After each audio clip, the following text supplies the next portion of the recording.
రామగుండం పట్టణంలోని జెన్కో 62.5 మెగావాట్ల B thermal విద్యుత్ కేంద్రాన్ని రామగుండం ఎమ్మెల్యే మక్కన్ సింగ్ రాజ్ ఠాకూర్ విజ్ఞప్తి చేశారు. ఈ విజ్ఞప్తి మేరకు రాష్ట్ర ఉప ముఖ్యమంత్రి భట్టి విక్రమార్క, రాష్ట్ర ఐటీ పరిశ్రమల శాఖ మంత్రి దుద్దిల్ల శ్రీధర్ బాబు ఈ నెల 31న సందర్శించనున్నారని జెన్కో అధికారులు తెలిపారు.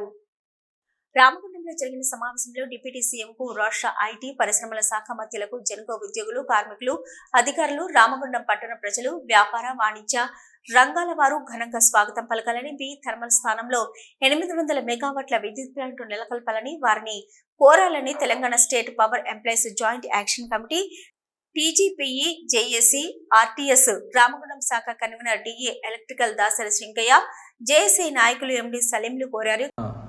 తెలంగాణ రాష్ట్ర ఉప ముఖ్యమంత్రి గౌరవనీయులు శ్రీ భట్టి విక్రమార్క గారు, అదేవిధంగా ఐటీ పరిశ్రమల శాఖ మంత్రి శ్రీ దుద్దిల్ల శ్రీధర్ బాబు గారు మరియు ఈ ప్రాంత డైనమిక్ ఎమ్మెల్యే గారు శ్రీ రాజ్ ఠాకూర్ మక్కన్ సింగ్ గారు మన ఆర్టీఎస్బి రామగుండం సందర్శనకి వస్తున్నారు. వారికి స్వాగతం, సుస్వాగతం విన్నవించుకున్నాం. ఇప్పుడు మన దగ్గర చూస్తున్నాం 62.5 మెగావాట్ల ఈ స్థానంలోనే మనకి అంటే ఈ చిన్న ప్లాంట్ తోటి మనకు దాదాపు 1,000 కుటుంబాలు ఇక్కడ ఆధారపడి జీవిస్తున్నాయి.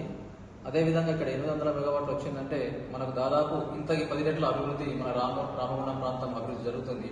కాబట్టి ప్రతి ఒక్కరూ రామగుండంలో ఉన్న ప్రతి ఒక్కరూ కంపల్సరీ ఈ కార్యక్రమానికి హాజరై దీన్ని భారీగా విజయవంతం చేయాలని మన RTSB Ramagundam employees joint action committee తరఫున నేను రిక్వెస్ట్ చేస్తున్నాను.